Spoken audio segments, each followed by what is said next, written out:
आता बघू 1 कॅलरी म्हणजे किती. If we heat 1 kg of water by 1 degree Celsius in the different temperature range from 14.5 degree Celsius to 15.5 degree Celsius, the amount of heat required will be slightly different. It is therefore essential to be define a specific temperature range while defining the unit of heat. Calorie and joule are related by following relation. 1 calorie equal to 4.18 joule. हे महत्वाचं आहे खूप. 1 kilogram पाण्याचे तापमान जर 14.5 degree सेल्सिअसने ते 15.5 degree Celsius तापमानापेक्षा वेगळ्या तापमानात तापविले तर 1 डिग्री सेल्सिअस तापमान वाढविण्यासाठी द्यावी लागणारी उष्णता ही 1 किलो कॅलरीपेक्षा थोडी वेगळी राहील, म्हणजे भिन्न राहील. म्हणून उष्मा एकक ठरविताना आपण 14.5 डिग्री सेल्सिअस ते 15.5 डिग्री सेल्सिअस हाच विशिष्ट तापमान खंड निवडतो आणि कॅलरी व जूल यांचा परस्पर संबंध पुढील सूत्राने दाखवण्यात येतो, म्हणजे हे लक्षात. आणि ते कशामुळे शोध लागला की हे ते एक जेम्स प्रोटोकॉल जूल म्हणून हे एक शास्त्रज्ञ होते आणि त्यानंतर त्यांच्या जूल म्हणजे का त्याचं हे दिलेलं आहे त्यांनी. पदार्थाच्या सूक्ष्म कणांची गतीज ऊर्जा उष्णतेच्या स्वरूपातून बाहेर पडते आणि तसेच निरनिराळ्या ऊर्जेचे एका स्वरूपातून दुसऱ्या स्वरूपात रूपांतर होते हे त्यांनी दाखवलं. ठीक आहे. आणि मग तेव्हापासून त्याला ही एक जूल ही संज्ञा देण्यात आली. आता आहे स्पेसिफिक हीट. स्पेसिफिक हीट हा आपला दुसरा पॉइंट. आता काय दिलंय, मटेरियल दिलंय. काय साहित्य, a tray with thick layer of wax, solid sphere of iron, lead and copper of equal mass, burner or spirit lamp, large beakers. म्हणजे मेणाचा जाडथर असलेला ट्रे, लोखंड, तांबे व शिसे यांचे समान वस्तुमानाचे भरीव गोल बर्नर अथवा स्पिरिटचा दिवा, मोठे चंचुपात्र, एवढं सगळं दिलंय. मग आता कृती. Take 3 spheres of iron, copper and lead of equal mass. म्हणजे समान वस्तुमान असलेले लोखंड, तांबे व शिसे यांचे भरीव गोल घ्या. Put all the 3 sphere in a boiling water in the beaker for some time. म्हणजे तीनही गोल उकळत्या पाण्यात काही काळ ठेवा.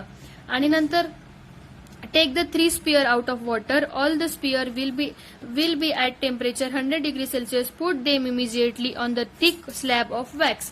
म्हणजे काही वेळानंतर त्यांना उकळत्या पाण्यातून बाहेर काढा. तीनही गोळ्यांचे तापमान उकळत्या पाण्याच्या तापमाना एवढे म्हणजे 100 डिग्री सेल्सिअस एवढे असेल.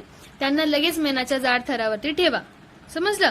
Note the depth that each of the sphere goes into wax. मग आता तुम्हाला प्रत्येक गोळा मेणामध्ये किती खोलपर्यंत गेला याची नोंद करायची.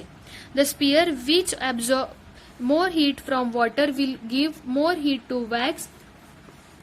More wax will thus melt and the spear will go deeper in the wax. म्हणजे काय होईल, जो गोळा जास्त उष्णता शोषून घेईल तो गोळा मेणालाही जास्त उष्णता देईल आणि त्यामुळे मेण जास्त प्रमाणात वितळेल व गोळा मेणामध्ये खोलवर जाईल. मग it can observe that the iron sphere goes deepest into the wax, lead sphere goes the least and copper sphere get to intermediate depth. म्हणजे काय होईल, वरील आकृतीत लोखंडाचा गोळा मेणामध्ये जास्त खोलवर जातो, शिशाचा गोळा मेणामध्ये सर्वात कमी खोलवर जातो. असं का, तर this shows that for equal rise in temperature there 3 sphere are absorb different amount of heat. म्हणजे ते काय होतं, तर तांब्याचा गोळा काय होतो, दोहाच्या दरम्यान त्या मेणामध्ये बुडलेला दिसतो. मग यावरून असं दिसतं की तापमान सारख्या प्रमाणात वाढण्यासाठी तिन्ही गोळ्यांना उकळत्या पाण्यापासून उष्णता दिलेली जाते, पण ती उष्णता ते वेगवेगळ्या प्रकारात शोषतात तिन्ही गोळे. ठीक आहे. मग याच्यावरून असं समजतं की this means that the property which determines the amount of heat absorb by sphere is different for 3 spheres. म्हणजे उष्णता शोषून घेण्याच्या प्रत्येक गोळ्याचा गुणधर्म हा वेगवेगळा असतो. This property called specific heat capacity. मग या गुणधर्मास विशिष्ट उष्मधारकता असे म्हणतात. म्हणजे the amount of heat energy required to raise the temperature of a unit mass of the object by 1 degree Celsius is called the specific heat of that object. म्हणजे एकक वस्तुमानाच्या पदार्थाचे तापमान 1 डिग्री सेल्सिअसने वाढविण्यासाठी लागणारी उष्णता म्हणजे त्या पदार्थाच्या विशिष्ट उष्मधारकता होय. आलं लक्षात. त्याला specific heat of the object असं म्हणतात. The specific heat capacity is denoted by small c. The SI unit of specific heat is a joule per kg. Joule per degree Celsius kg and the CGS unit is calorie per degree Celsius. म्हणजे विशिष्ट उष्मधारकता ही C या चिन्हाने दर्शवितात. म्हणजे विशिष्ट उष्मधारकतेचे SI मापन पद्धती एकक जूल भागिले केजी डिग्री सेल्सिअस हे आहे, तर सीजीएस मापन पद्धतीत एकक कॅलरी पर भागिले 0 ग्रॅम पर डिग्री सेल्सिअस हे आहे. आलं लक्षात. मग हे सबस्टन्स तुम्हाला दिले, त्यांची स्पेसिफिक हीट दिलेली आहे, ती तुम्ही लक्षात ठेवायची आणि हा टेबल लिहायचा आहे पूर्ण.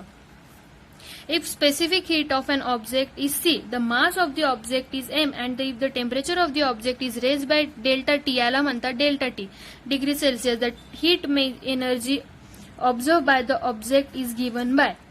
म्हणजे जर पदार्थाची विशिष्ट उष्मधारकता C या पदार्थाचे वस्तुमान M असल्यास या पदार्थाचे तापमान डेल्टा टी ने वाढवल्यास त्या पदार्थाची शोषून घेतलेली उष्णता पुढील सूत्राने मिळते. म्हणजे कशी, तर हे बघा, हे सूत्र त्याचं. मग in the same way, if specific heat of an object is c, the mass of object is m, and the temperature of the object is decrease by delta T degree Celsius, then that heat energy lost by the object will be. म्हणजे जर तसेच पदार्थाची विशिष्ट उष्मधारकता C असेल, पदार्थाचे वस्तुमान हे काय एम आहे, आणि पदार्थाचे तापमान डेल्टा टी डिग्री सेल्सिअसने कमी केलं, आपण आधी वाढवलं होतं, आता कमी केलं, तर त्या पदार्थाने गमावलेली उष्णता या सूत्राने मिळते. हा आहे पदार्थाने गमावलेली उष्णतेचे सूत्र, आणि हे आहे पदार्थाने शोषून घेतलेली उष्णता. मग ह्या दोघांमध्ये काही फरक आहे का, तर इथे आहे तापमानातील घट आणि ही आहे तापमानातील वाढ. आता हीट एक्सचेंज म्हणजे उष्णतेची देवाणघेवाण. If heat is exchange between a hot and cold object, the temperature of the cold object goes on increasing due to gain of energy, and the temperature of hot object goes on decreasing due to loss of energy. म्हणजे उष्ण व थंड वस्तूंमध्ये उष्णतेची देवाणघेवाण झाल्यास उष्ण वस्तूचे तापमान कमी होते व थंड वस्तूचे तापमान वाढत जाते. आलं लक्षात. The change in temperature continues till temperature of both objects attain the same value. मग हे कधीपर्यंत चालतं, जोपर्यंत दोन्ही वस्तूंचे तापमान सारखे होत नाही तोपर्यंत तापमानातील हा बदल होत राहतो. ठीक आहे. In this process the cold object gains heat energy and the hot object loses heat energy. मग ह्या क्रियेत काय होतं की गरम वस्तू उष्णता गमावते व थंड वस्तू उष्णता ग्रहण करते. If the system of both object is isolated from the environment by keeping it inside a heat resistance box, meaning that the energy exchange takes place between the two objects only, then no energy can flow from inside the box or come into the box. In this situation get the following principle. म्हणजे काय होतं, जर दोन्ही वस्तूंची प्रणाली वातावरणापासून वेगळी केल्यास, म्हणजे उष्णता रोधक पेटीत ठेवल्यास पेटीतून बाहेर येणारी उष्णता आतही येणार नाही किंवा पेटीतून बाहेर जाणारी पेटीतून उष्णता बाहेरही जाणार नाही. अशा स्थितीत आपण खालील तत्व मिळते. म्हणजे heat energy lost by the hot object, म्हणजे उष्ण वस्तूने गमावलेली उष्णता इक्वल टू बरोबर heat energy gain by the cold object, आणि बरोबर काय असतं, थंड वस्तूने ग्रहण केलेली उष्णता. This is called a principle of heat energy exchange. म्हणजे या तत्वास उष्णता विनिमयाचे तत्व असे म्हणतात. आलं लक्षात.